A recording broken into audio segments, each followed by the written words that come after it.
Yeah, okay. We're done. Okay. I'm not going to show you how to turn because turning a yo-yo is really easy. It's the simplest thing you'll ever make. What I'm going to try and show you is how to make a bunch of them. There's no point in making one yo-yo, unless you're going to make a really high-end out of a very exotic wood with a bearing and everything else. This is a commercial yo-yo. They're very simple. They've got a wooden stem in the center. They've got a nice stamp on them. And they sell these for $6. I made yo-yos so I could take them to craft shows. And if a parent came up and they wanted to buy a yo-yo, it usually cost them about $5. And if a kid came up and there was no parents around, it probably cost them nothing, because they had to learn how to use it. I learned how to use a yo-yo when I was about 6 or 7, and I actually won one from a company called Cheerios. Some of you may have remembered that. Yes. And that particular company had a routine where they went around to sell their yo-yos, and they had they had champions, and these guys did wonderful tricks. You are on the streets. Absolutely, absolutely. So that's how I had one of those. In fact, I still have it at home somewhere. I was looking for it today and I couldn't find it, but it's at home. So basically, what I've been using to make yo-yos is our friendly Baltic birch plywood. And what I do is I get a sheet of it and I'll just turn out an inch and a quarter, inch and 3/8 to give me a 2-inch diameter or 2.5-inch diameter disc. And then the disc gets put onto a jig, and it's extremely simple. The jig has got a large hole. This one's small, but this one's got a big hole. And I just center it on the point that I use from the compass. And I use two-sided tape. Now, two-sided tape, what you need to do, if you're going to mount something on two-sided tape, you have to, let me find my scissors. Okay. You have to put pressure on it. And it's amazing how tough it gets.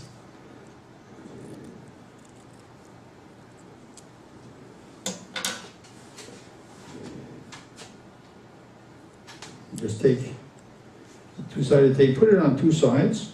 If you're really checking, you can put it on 4 sides. It's not a big piece. If it comes off the lathe, you can usually duck fast enough. But I don't think I've ever had one come apart when I've been turning it.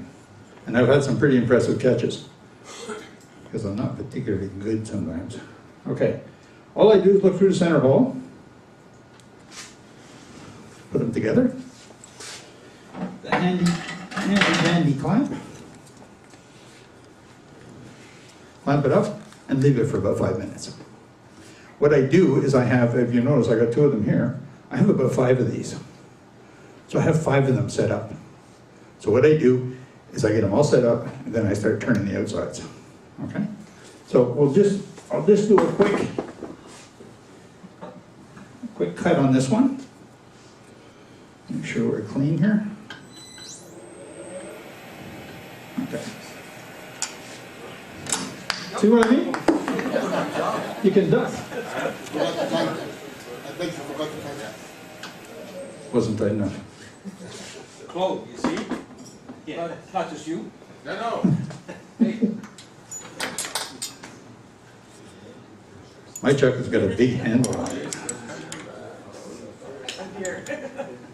Try to do that again, we didn't see it that time. It's on tape.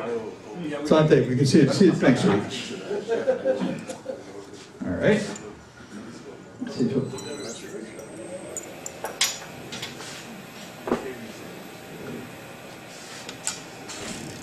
Probably has something to do with the lathe.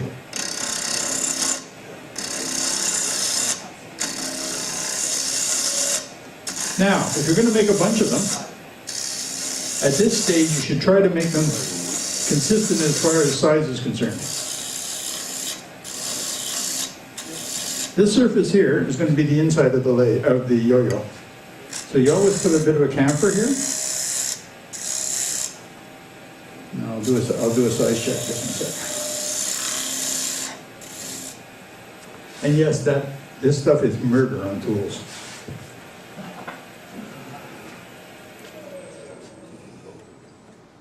Way too big.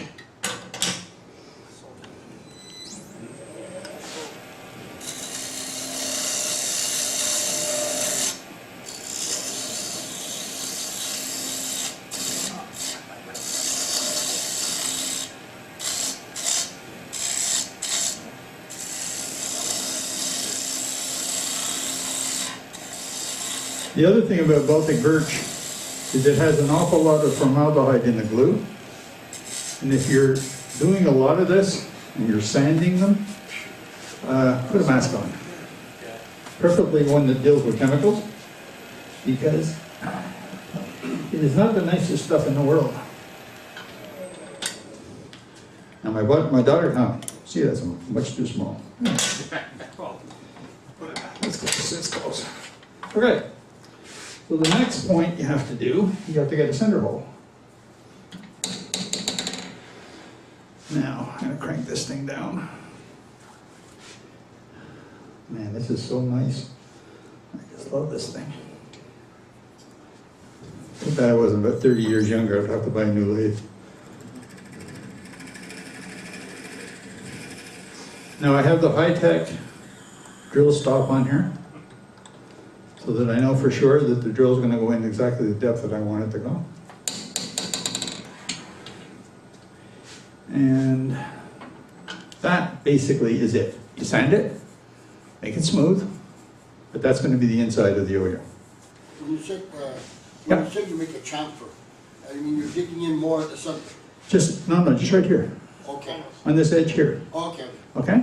Because when the cord is going in, if you have a very sharp edge, it's not going to work out too I well, understand. okay? Another high-tech tool.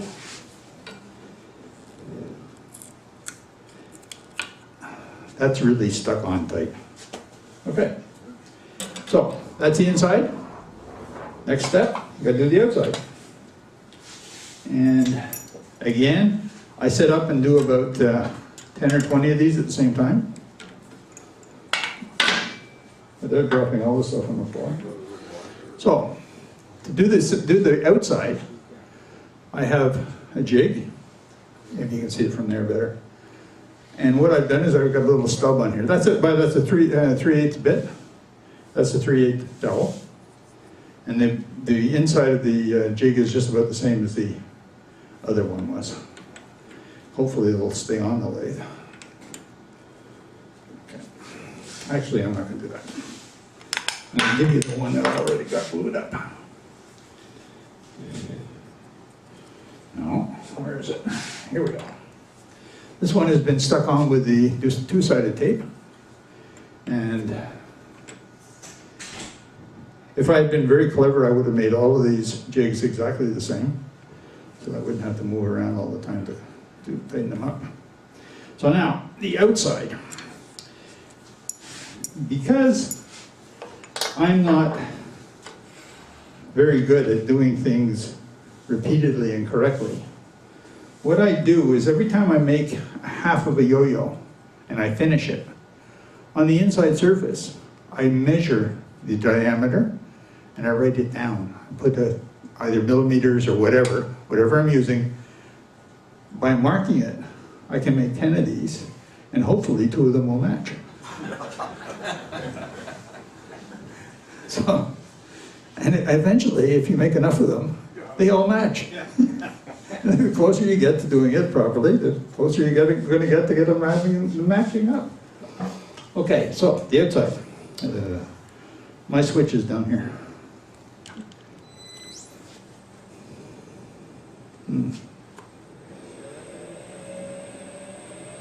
So try not to knock this one off the lathe. Just truing it up.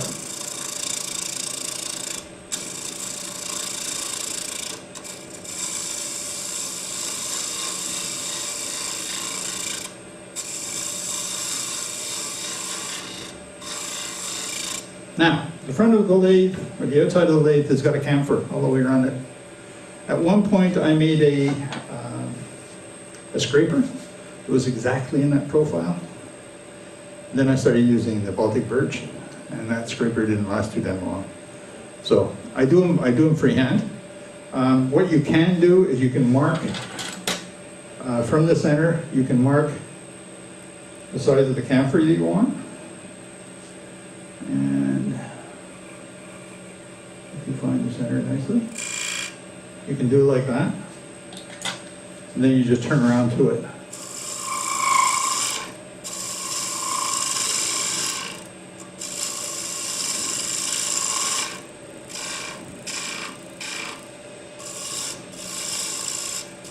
But really, if you just look at the profile, you can come up with a pretty reasonable shape. And I just took a chunk out of that thing. Okay, I'm going to fix that camphor up again.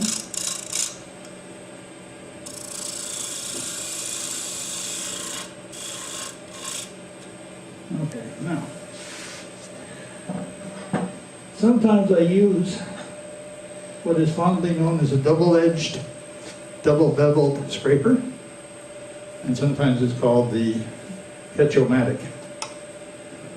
But it does a pretty good job. If you have I don't know what anyone else has noticed this, but if you want to make a curve, a straight edge is a great way of doing it. I don't know why that works, but it does. By having a double bevel, you can flip it around.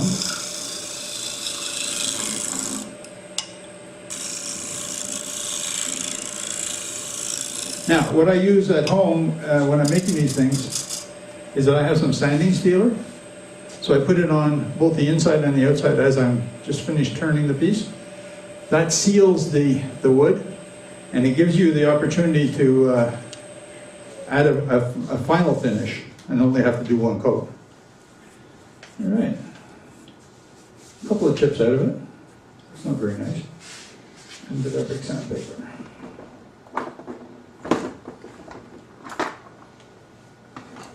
Now, you've seen people sand before. You don't need to see that. Okay, so now I've got two pieces that are made. And the next issue is to put them together. And like I say, if you have them marked for size, and I use a pair of calipers to do it.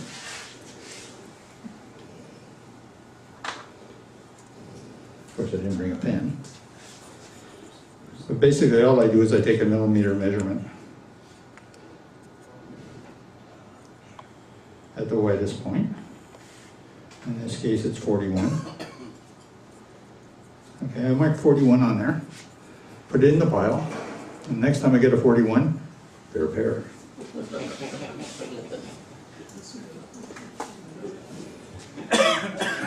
The trick is you make lots. And the more you make, the cheaper they get. And the essentially easier they become.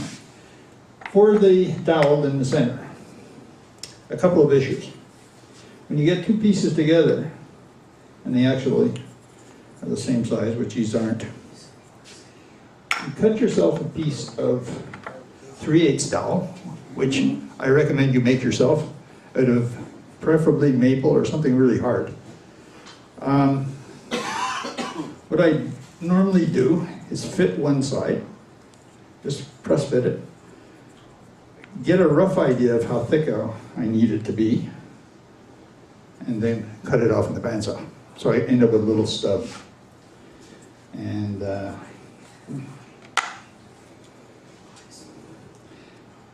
to glue this and to expect it to stay in there, I often take a pair of pliers with a tooth plier and just put some serrations on that surface, glue that one in and leave it. Now, the next issue is how thick. How big a gap do you need to leave between these two things? To solve that problem, typically I went to great expense.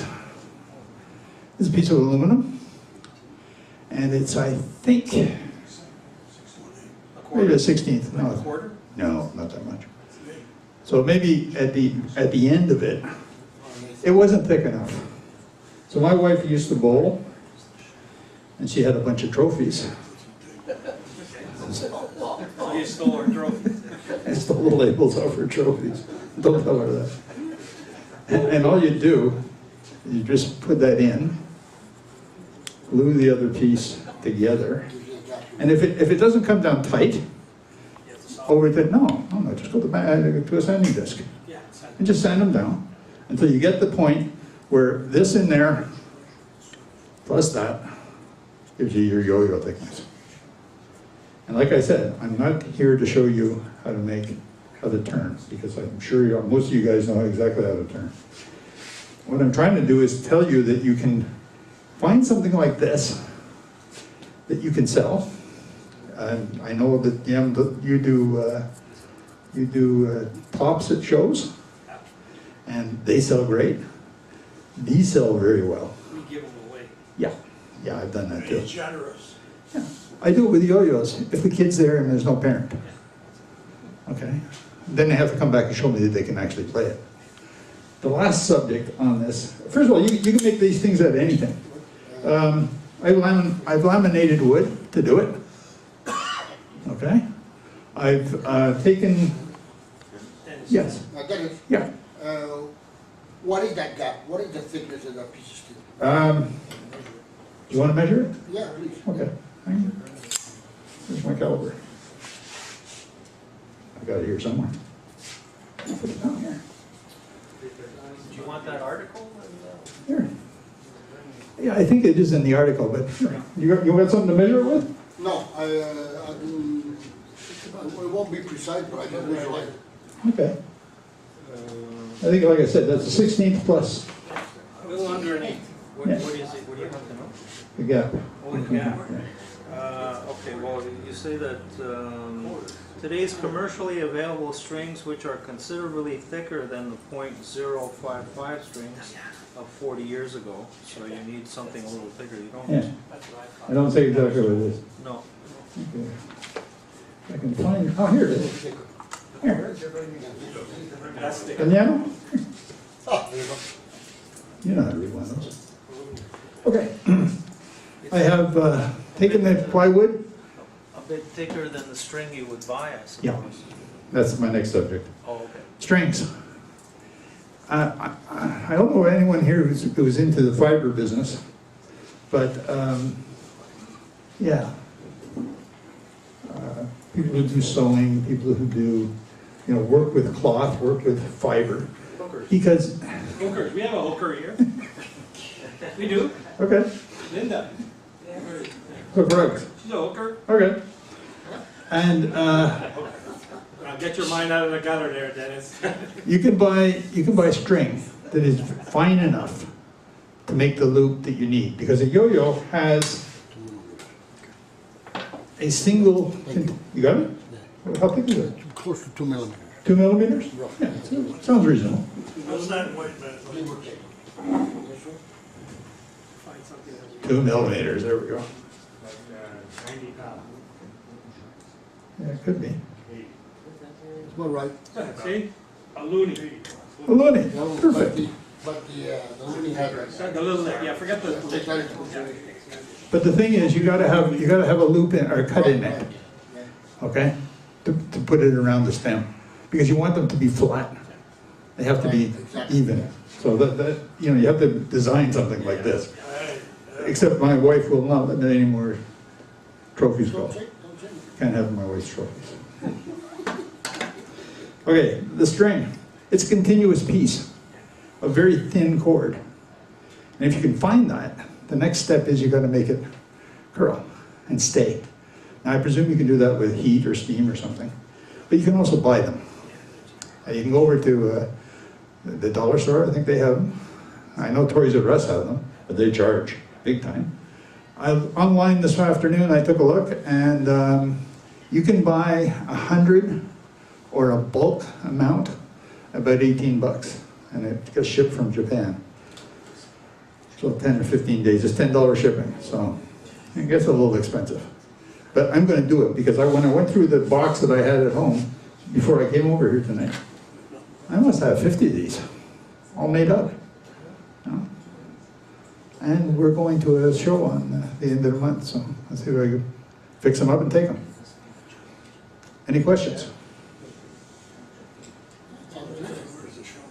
That's it. There you go. Easy thing to make. Dennis, Yes. how do you put the string on once you've closed it up? Oh. Lasso, like. It opens up and it pulls. That's what I make a lasso. No, it pulls itself, it opens up. Okay. And twists, it untwists and it opens up. It's a single loop. It's a single run of the cord. So you do It that. opens like an island, like that. Oh, yeah. Okay. The cord is a single piece. Yeah. Oh, okay. Okay. That's why I didn't go straight. That's why yours doesn't work, huh? Oh, yeah. Could we make this the challenge of the month? That sounds good. Okay, you can have a look at the jigs that I made. You obviously have to make them to fit your own chuck. But, and then to tighten it back up again, you just do that. And in fact, if you're playing with yo-yos, if you do this, you're tightening the cord. Okay? And every time you play it, and if it spins the other way, it loosens the cord. And eventually, two things happen. Either the cord breaks, or it gets so tight that it won't sleep, or it gets so loose that it won't come back up the string. I don't know where this one is right now. Too tight. Oh, not bad. Yeah, like the dog. Yeah. That messes the... Yo-yo guys, we know that. Yeah, that makes. Yes. That's all. Have you ever figured whether lighter wood or heavier wood works better? Doesn't seem to matter because they sell them, the plastic ones that they sell. They have some that are metal lined. I think that if you're a kid, a wooden one this size is probably right for you. Some of the people who make their living making yo-yos and selling them for up to $100, I saw online today. I went, wow, what am I doing wrong? At $100, they have bearings in the centers. They have metal inserts, Colored lights? colored lights. They have everything. But frankly, my point is, these are for kids. Make them, teach them how to use them, and give them away at Christmas time. Well, my grandkids got them. I'm sure they've broken them since then, but they all have it. So thank you. That's it. So, are we going to make this the challenge of the month then? Sure.